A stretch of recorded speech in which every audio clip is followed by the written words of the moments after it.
Boa noite a todos. Boa noite. Hoje, 10 de julho de 2017, nós estamos reunidos para estudarmos a obra Pensamento e Vida, de Emmanuel, psicografia de Francisco Cândido Xavier. Nós estamos na mensagem de número 13, intitulada Filhos. Nós iniciamos o estudo desta mensagem Filhos a semana passada e vamos iniciar fazendo a nossa prece de abertura.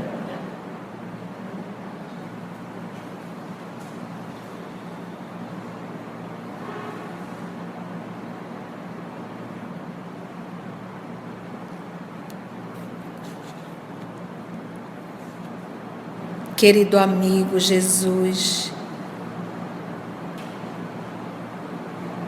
amigos espirituais aqui presentes, que em nome do nosso Senhor Jesus nos tem conduzido no trabalho do estudo desta obra, Pensamento e Vida. A mensagem hoje retrata filhos. Que nós possamos, Senhor da vida, recebendo a inspiração e o amparo da espiritualidade amiga,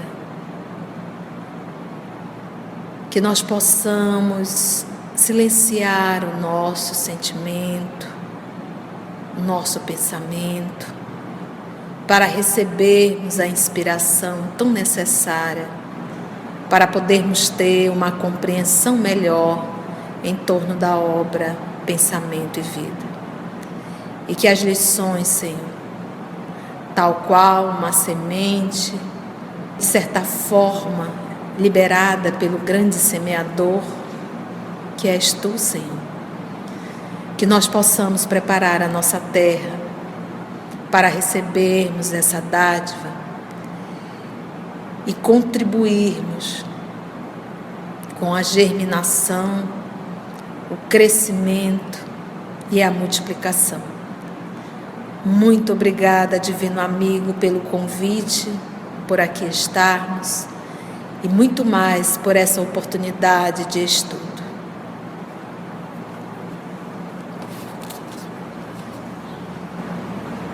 Então vamos lá, fazer uma leitura corrida. Filhos, nasce a criança, trazendo consigo o patrimônio moral que lhe marca a individualidade antes do renascimento no plano físico. No entanto, receberá os reflexos dos pais e dos mestres que lhe imprimirão a nova chapa cerebral, as imagens que, em muitas ocasiões, lhe influenciarão a existência inteira. Indiscutivelmente, a instrução espera-lhe o espírito em nova fase, enriquecendo-lhe o caminho nesse ou naquele mistério. Contudo, importa reconhecer que a palavra escrita, em confronto com a palavra falada ou com o exemplo direto, revela poderes de repercussão menos vivos, mormente, principalmente, quando torturada entre os preconceitos da forma gramatical, que nós comentamos a semana passada. O espírito, ele traz tudo que é de conduta moral, o espírito ele não perde. Isso é um patrimônio dele. Então, quando nós enxergamos atitudes em nossos filhos de ordem imoral, retrata o quanto esse espírito ainda é imoral. Se é um espírito já que carrega o bom senso, a moral, ele já o traz, isso é natural. Agora, Emmanuel ainda diz, obviamente, que vai ainda aí ajudar na formação da personalidade desse espírito reencarnado, a educação dos pais, a educação da própria instituição educacional a qual está inserido, a própria sociedade como um todo. E isso vai imprimir nesse espírito uma nova, vai unir com o que ele traz e aí formar uma nova personalidade. E o preconceito da forma gramatical, às vezes são aquelas pessoas que realmente não sabem se expressar conforme a sociedade pede, com todas as concordâncias, e você acaba, de certa forma, não dando tanto valor àquilo. E nós vamos encontrar pessoas que não sabem falar corretamente o português, mas trazem lições muito simples e muito grandes. Porque quando você consegue simplificar uma lição, isso quer dizer que você já compreendeu na sua plenitude. É sabedoria. Enquanto nós não simplificamos uma lição, é porque nós ainda não conseguimos compreender e estamos apenas na tese da racionalização. Ainda não está no sentimento. Alcione responde, no livro Renúncia, quando ela diz assim: primeiro deve-se conhecer.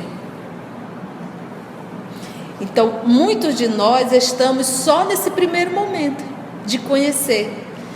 Eu tenho que passar da fase do conhecer para meditar. Meditar no que eu estou conhecendo. Então, eu primeiro preciso conhecer Jesus. Agora eu tenho que meditar Jesus. Refletir. Então, o que acontece? Às vezes nós adentramos num centro religioso. Vamos pegar um centro espírita, ali estudamos o Evangelho, conhecemos as passagens, mas saiu dali, eu fecho o livro e acabou tudo. Então eu preciso continuar, eu saio do estudo, eu vou meditar no que eu ouvi, a forma que o colega abordou, como aquilo cai na minha vida. Eu tenho que fazer esse processo. Depois desse segundo processo, então eu conheço, eu medito. A partir do meditar, eu começo a sentir. Ele começa a fazer parte do meu sentimento. Depois do sentimento é que naturalmente você começa a vivenciar. E que a voz e a ação prática, jazem, ficam impregnadas no magnetismo indutivo, voz e ação prática. Olha só, fica impregnadas do magnetismo indutivo que se desprende da reflexão imediata, operando significativas transformações para o bem ou para o mal.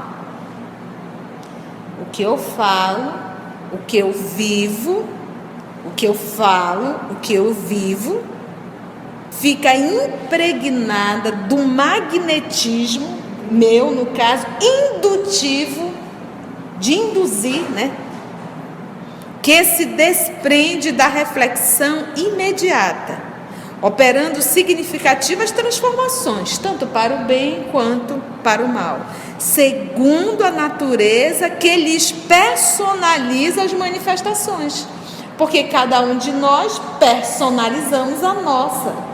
Isso nós vamos perceber muito, quanto nós parecemos com os nossos pais e quanto os nossos filhos parecem conosco em alguns sentidos.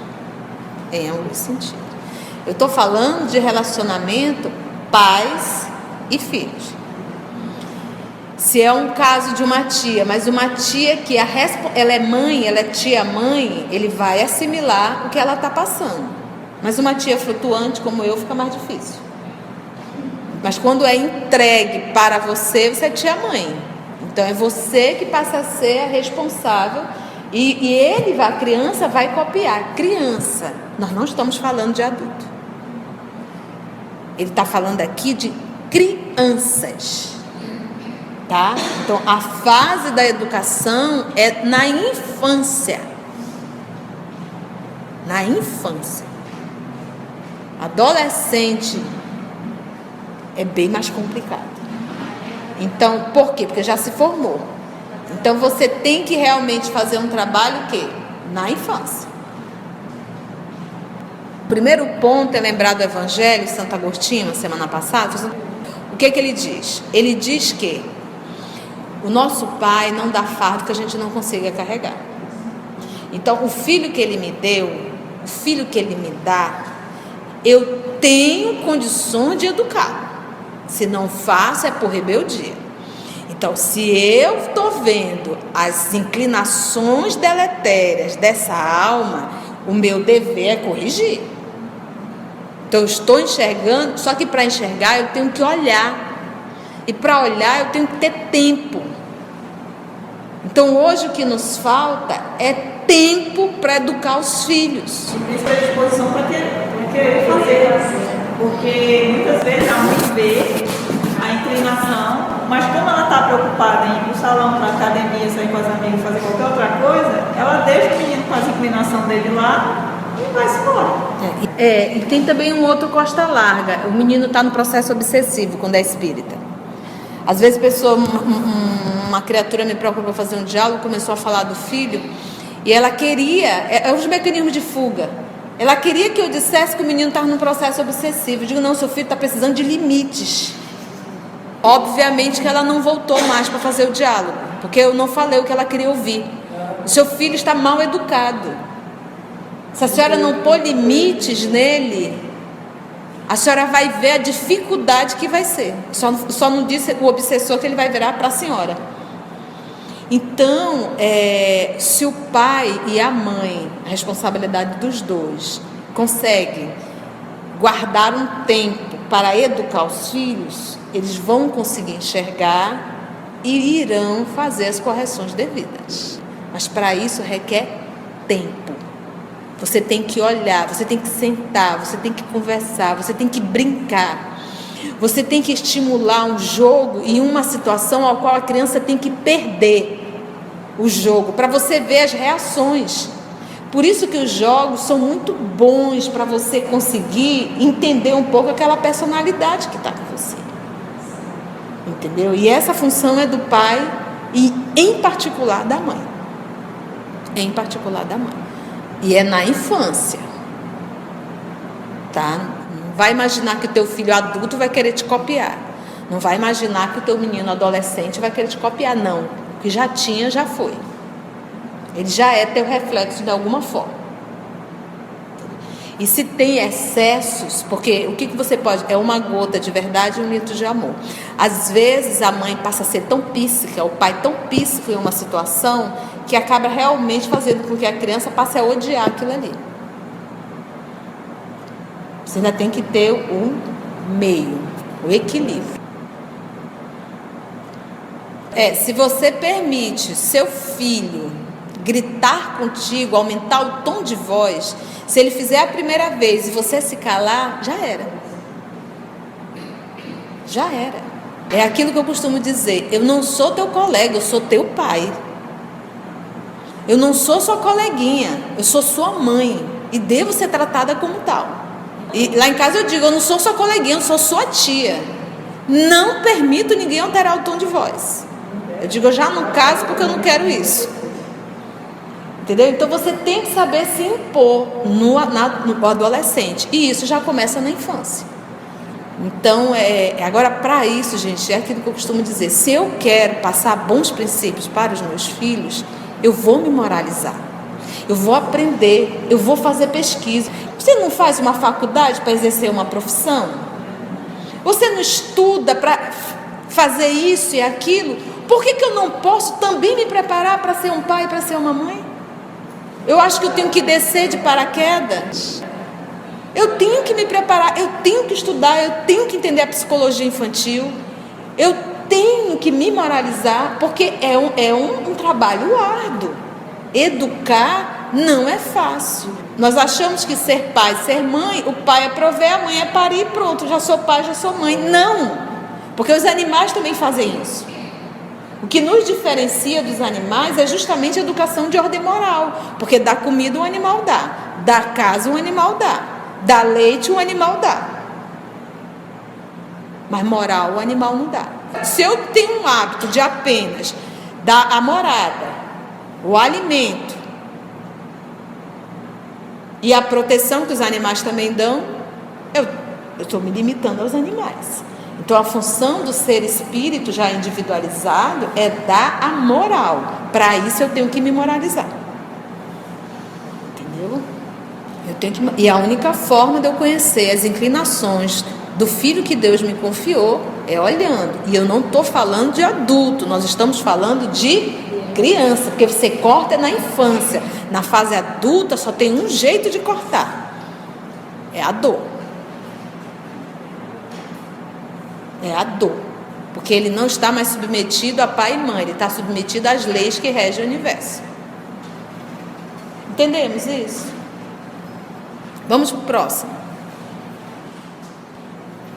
As crianças confiadas na terra ao nosso zelo são portadoras de aparelhagem neurocerebral, ou seja, relativa ao sistema nervoso e do cérebro, tá? E cérebro, sistema nervoso e o cérebro, tá?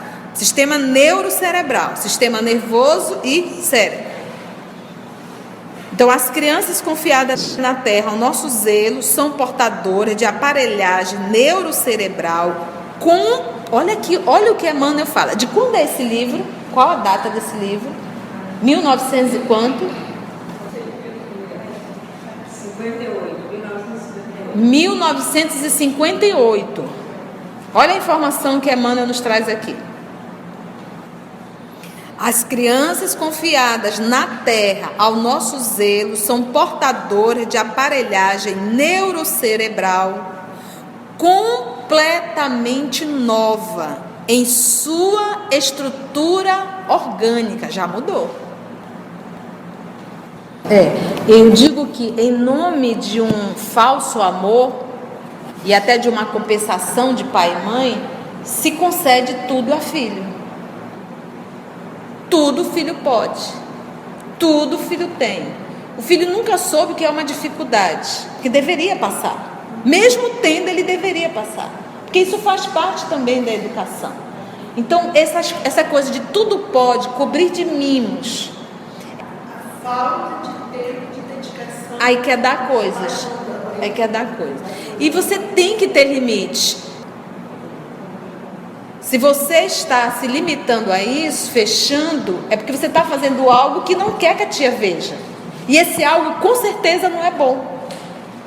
Eu estou invadindo a privacidade dele. É para invadir mesmo. Não é adulto. Quer ter privacidade, tem a casa própria. Tem que ter, exatamente, se sustente. Nesse momento ainda faz parte da educação.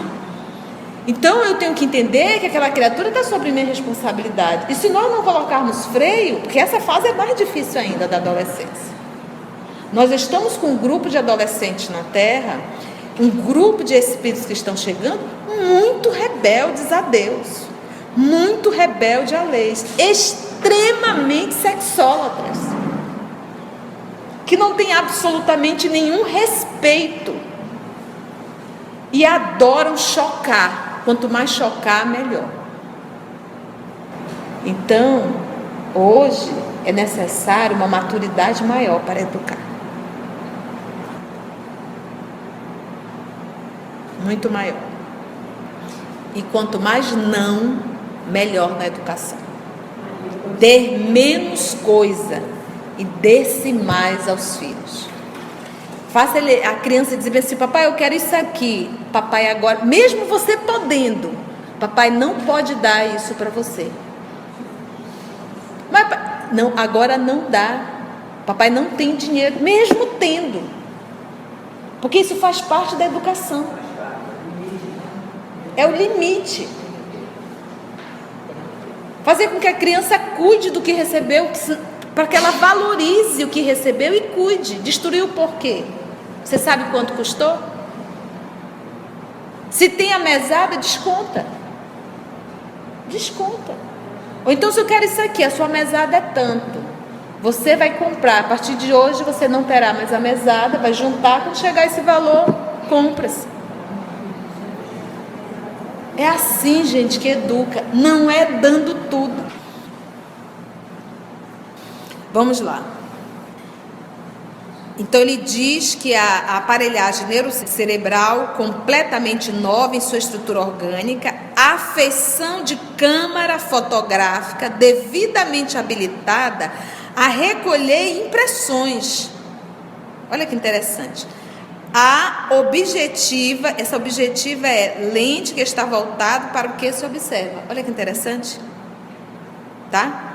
A objetiva, que é essa lente, que na máquina dessa espécie é constituída por um sistema de lentes apropriadas, capazes de colher imagens corretas sobre recursos sensíveis. É representada na mente infantil por um espelho renovado, em que se conjugam visão e observação. É como se dissesse assim: eles carregam uma observação muito mais apurada do que nós. Eles conseguem enxergar detalhes que nós não enxergamos. Eles conseguem perceber o que nós não percebíamos, que é isso que a gente percebe muito. Eu trabalhei muitos anos com criança, dentro do movimento espírita. E eu digo assim: quando a criança, ela percebe que tu achas que ela não está te entendendo, ela te faz de refém. E detalhe, ela se aproveita mesmo, você se torna um refém. E ela continua na personagem de eu não estou entendendo nada. Mas quando você olha para uma criança e ela sabe que você sabe que ela está entendendo tudo, ela deixou de ser refém dela. E criança entende muito. Nós não podemos avaliar os nossos pequenos como nós éramos. E você vê que esse livro é de 1950. Então essa turma é muito esperta. Muitos de nós estamos incluídos. Eu sou de 71. Então, de certa forma, o quê? Já veio diferente essa cabecinha. Eu acho muito interessante essa questão das crianças que estão vindo agora. Eu até comentei na semana passada também. Outro dia, meu sobrinho tinha feito alguma coisa e a minha mãe foi repreendê-lo. Ele virou para ela e disse o seguinte: papai também faz. Tipo assim, você educou papai faz isso. E por que papai fazia? Eu não Qual a idade dele? 11 anos. O que sua mãe fez? Nada. Porque ele chegou no ponto zero com ela. Aí quem foi lá? Eu cheguei lá e disse para ele: meu filho, me diga uma coisa, o que você quer da sua vida? O que você está fazendo com a sua vida? Ele ficou todo errado, calou a boca e foi embora. E de certa forma, a petulância de se direcionar assim à avó. Sim. Entendeu? Então, falta de limites novamente. Falta de limite, né? Falta de limites. Ele vê o exemplo do pai fazer essas situações, ele imita, e aí como é que o pai que foi educado por ela tá certo? Mas olha, gente, é o seguinte: filho é de responsabilidade de pai e mãe. Você tá entendendo? Vó, meu filho, é beijinho e tchau, tchau. Porque o que eu tinha de fazer, eu fiz com ele. Não vou mais bater cabeça com o neto, não. Exceto se a mãe desencarnou, o pai desencarnou, tá sobre responsabilidade. Porque, gente, a pior coisa que tem na educação de um filho é ficar hora com o pai, hora com a avó, hora com não sei quem, e não sabe quem que tá educando. Ele tem que ter um direcionamento. Ele tem que ter alguém verdadeiramente. Então, é aquilo que eu tenho que ter. Mas se o pai e a mãe deixarem chegar ao ponto de desacatar a avó vai ficar quieta porque o pai e a mãe... Não, eu diria para ele: coloque no seu lugar, você é meu neto e respeito. Exatamente, teria que falar. Pergunta que não quer calar. Como? Que aí vem a história do... O carinho, ele tem que ser muito dosado. Por que essa criança de 11 anos se sentiu tão livre para falar dessa forma com a avó? Tu estás entendendo? Então, às vezes, falta realmente o limite. E esse limite quem põe é o educador. Eu vejo mais perigo ainda. O quanto essa criança de 11 anos já é ardilosa. E isso é comum. Ardilosa porque ela já justifica o erro dela colocando um ser a quem ela deveria adorar. A responsabilidade é Então, o que ela faz? É o fenômeno de projeção. Não é nem projeção. Ela faz o deslocamento. Ela desloca a responsabilidade dela e passa a jogar pelo pai. Sim. Tu estás entendendo? Que isso é péssimo. Meus irmãos, essa fase, 11, 12 anos, a gente já está lidando com prejuízo. Tu estás entendendo? Esse trabalho tem que ser na infância, não é na pré-adolescência. É ensinar a criança. Se a menina berrar, corrige. Corrige, a função é corrigir mesmo. Nós não recebemos espírito da segunda ordem. Nós estamos recebendo espírito ainda da terceira. Então nós precisamos corrigir. Função de quem? Pai e mãe. Tem crianças que gritam, que bate, e a gente acha bonitinho. Não é assim, é muito sério. Então nós temos que estar com os olhos muito atentos para enxergar os defeitos e corrigir. E aprenda a dizer não na infância. Aprenda a criança a passar por necessidade, faz bem. Isso é ótimo para a educação. Analisando aqui esse parágrafo das crianças, a partir de uma certa fase da humanidade, a partir dos anos 60 para frente, vamos dizer assim, eu ainda era criança, então estou incluído.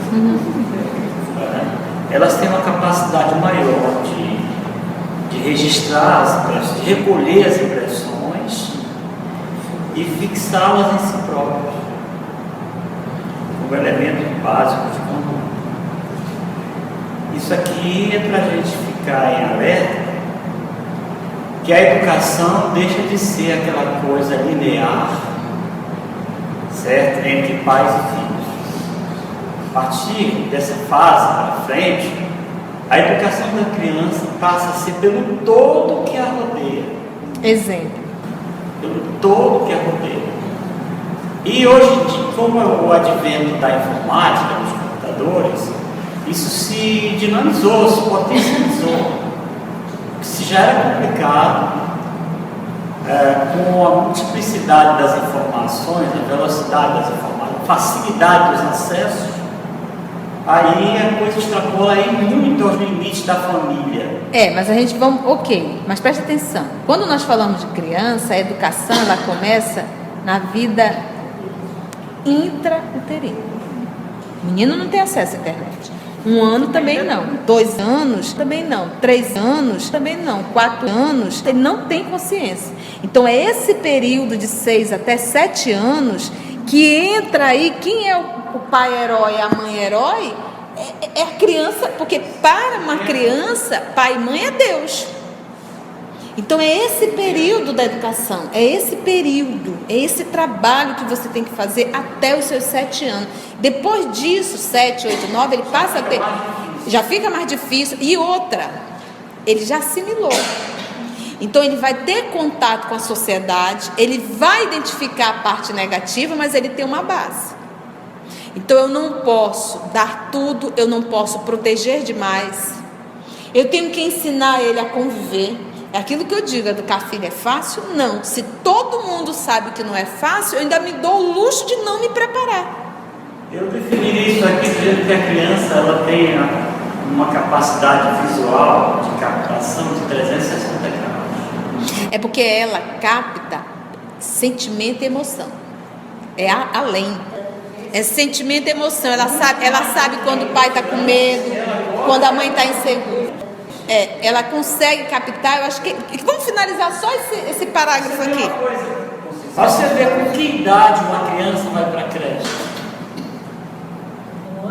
A partir dali ela já começa a conviver. Mas eu nem vou dizer, a partir dos 4 anos, 5 anos para frente, esse processo explode. Porque, tudo bem, se o pai e a mãe estivessem ali conduzindo a moda antiga, aquela coisa, tudo bem, poderia cessear certos limites. Mas hoje em dia a maioria das crianças passam a ir para a creche muito cedo, a partir dos 4, 5 anos. A moda nem sempre é o correto. Não vai ser chamada a professora, a pedagoga, Vem cá, o que tu fizeste ao filho do fulano que eu confiei a ti? É assim? Pai, vem cá. Mãe, vem cá. O que tu fizeste com os filhos que eu te confiei? Então, o fato de ser moda enfiar a criança com meses na creche, isso não quer dizer que seja certo, não. Não quer dizer que seja. E vai sofrer as consequências. Não é certo, mas é a regra. Agora, nós já nos deparamos com várias situações de pessoas adultas que carregam traumas enormes da creche. Até abuso sexual. Registra, acabou. Então é uma encarnação que acabou. Então é aquilo que eu costumo dizer. Se eu não tenho estrutura, não tenha filho. Não é obrigado ninguém ter filho. É muito justo quando nós falamos, e a Cecília está certa, é coerente. Hoje está muito difícil educar, muito. E eu sabendo que hoje está muito difícil, eu ainda dou menos tempo para o filho. Se eu tenho essa informação do quanto é difícil, eu ainda deixo a criatura solta. Então hoje, verdadeiramente, sabendo das dificuldades, os valores totalmente invertidos, os valores estão totalmente invertidos, eu tenho que estar muito mais atenta ainda, para eu depois não ficar chorando nos umbrais da vida, para colher filho lá. Eu acho assim que essa lição, que quem não é mãe ou vai ser, ou se não for, já aprende para a próxima encarnação, renúncia. Ser mãe e ser pai, a palavrinha é essa, renúncia. Porque não estamos brincando de casinha. Papai, mamãe e filhinho. É um passo muito sério. Então o primeiro passo, a mãe eu quero pagar o preço. Porque se eu quero ficar brincando de Romeu e Julieta, é melhor não parir. Depois vai sofrer as consequências. Mas se eu optei em dar esse passo, a responsabilidade é muito grande. Aí eu pergunto, eu vou pagar o preço? Eu quero pagar o preço? E o preço é renúncia. E é só um período, 10, 12 anos. Se você conseguiu esse processo, pronto, pode deixar teu filho. Você vai estar agora só ajustando. Ele vai se deparar com as situações, mas o material está dentro dele. Foi plantada a semente. Foi plantada a semente.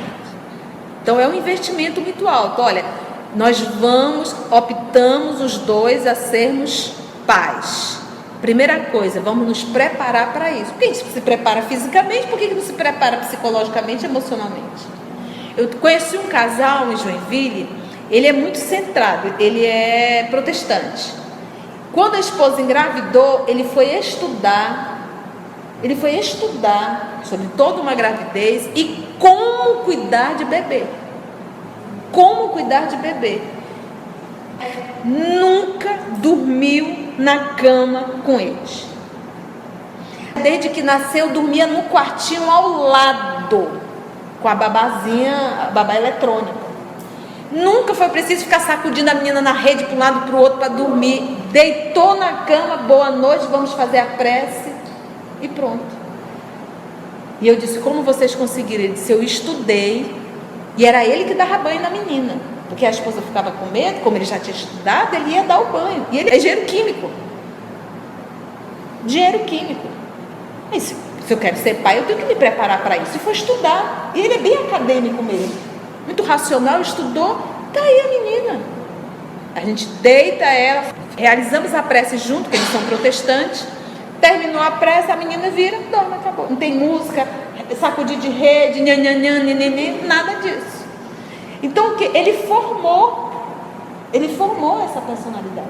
Então se eu pretendo ser mãe, se eu pretendo ser pai, a primeira coisa, eu vou me preparar, eu vou estudar. Tem muito material bom, porque é uma psique humana. Então, em verdade, não é a falta do dinheiro, mas é a falta da conduta moral. A falta da conduta moral. Então, vamos bater sempre nessa tecla. É nesse período. Como começa a educação? Dentro da vida intrauterina. Selecione filme. Largue de ser fofoqueira. Aprenda a estudar. Criança nasceu, vamos orar, fazer evangelho no lar. Vamos, dentro de casa ninguém fala mal de ninguém em lugar nenhum. Vamos ali atender uma família carente. Leva o filhinho junto. Meu filho, olha essas roupinhas. Eu tinha uma sobrinha, tenho uma sobrinha que ela tinha 4, 5 anos. Aí minha irmã me ligou e disse: Conceição, a minha filha, ela é muito egoísta. E a mana percebeu. Ela tem brinquedos aqui que ela não usa mais, mas quando eu digo que eu vou te dar para você levar para a instituição das crianças, ela chora e se agarra porque ela não quer dar. E eu disse assim: eu vou chamá-la para ir para a instituição comigo no domingo. E eu tinha muitos brinquedos que tinham me doado. E eu a levei. Vamos comigo? Vamos. Coloquei ela dentro de uma sala com outras crianças menores que ela. Eu disse: minha filha, você ajuda a titia? Eu tenho esse saco de brinquedos. Doe para as criancinhas. Não era dela. Distribui aí para as criancinhas. Todas têm que ter brinquedo. Você está sob sua responsabilidade. Ela começou, e eu olhando de longe. Ela começou a dar brinquedo, dava para um, dava para outro. Daqui a pouco eu estava brincando com as crianças. Deu. Ela saiu dali em uma alegria tão grande. Ela disse assim: titia, eu tenho um monte de brinquedo para trazer a outra semana. Juro para você, ela separou ao ponto da minha irmã dizer assim: minha filha, esse não, esse sim, mamãe, que eu também não estou mais usando, mas esse é novo. E a minha irmã que já ficou numa situação difícil, mas eu não quero, mas as crianças lá adoraram. Gente, até hoje. Então foi a prática. Então é aquilo, é perceber. Agora, se ela pega uma mãe egocêntrica, eu vivi uma experiência recente. Uma jovem, já não mais tão jovem, ela deve ter 24, 25 anos. Ela me ligou, eu a vi crescer. Ela disse assim: tia, eu estou com o meu quarto entulhado de urso. O urso que eu ganhei a vida inteira da minha mãe e do meu pai, que veio da Disney, veio não sei aonde, e mamãe não quer que eu dê. E eu disse assim: e aí? E aí que eu quero dar? Eu já falei para ela que eu vou dar. Separe tudo para eu no saco. Ela disse que cada brinquedo que ela colocava no saco, a mãe paria. Você sabe quantos dólares foi esse Mickey? Olha que mãe perturbada. E a filha? E olha, gente, o Mickey estava mais desencarnado do que encarnado. O Mickey estava horroroso. Estava muito desencarnado já. Eu digo: meu Deus, e ainda o apego a esse Mickey tão desencarnado desse jeito. E ela levou tudo, era sacos e sacos. Eu digo: meu Deus, o quarto dessa moça era só ácaro. Porque essa quantidade de bichinho que tinha ali, de 1900 e não sei quanto. E ela deu. Você está entendendo? Então, eu tive essa experiência bem próxima na família. E até hoje, ela não acumula nada. Mas que idade ela tinha? Entre 5 e 6 anos no máximo. E eu fiz com que ela sentisse a emoção de doar. Então, se eu não envolvo os meus filhos no trabalho de compartilhar, como que eu vou querer que eles sejam adultos que compartilhem? Então nós temos que entender que educação é eu exemplificar e eu proporcionar ao meu filho essas emoções, ele viver isso. Essa lição vai fixar, nunca mais vai esquecer. Recentemente, atendendo uma família, uma amiga nossa do grupo levou a filhinha com um saco de roupa. Me emocionei de ver a filha dela pegando a roupinha e vestindo as outras crianças. Essa lição, ela nunca mais vai esquecer. Entendemos? Quando a gente fala de exemplo, não só do pai e da mãe, mas também de proporcionar à criança atitudes para ela. Então, dar menos coisa, mostrar dificuldades, faz muito bem. Verificar os excessos, cortar excesso. Aí sim nós vamos estar contribuindo para um ser humano melhor. Tá bom? Esse material vai dar panos para a manga. Nós vamos para o terceiro estudo. Gostei muito da participação de vocês. Isso é bom, porque o tema família, o tema filha é algo que realmente mexe muito realmente. E é bom mesmo assim. Então a próxima semana já será o terceiro estudo do pensamento filhos, né? Então agradecemos ao nosso Senhor Jesus por mais essa atividade, aos amigos espirituais que nos conduziram e que possamos estar novamente no próximo estudo.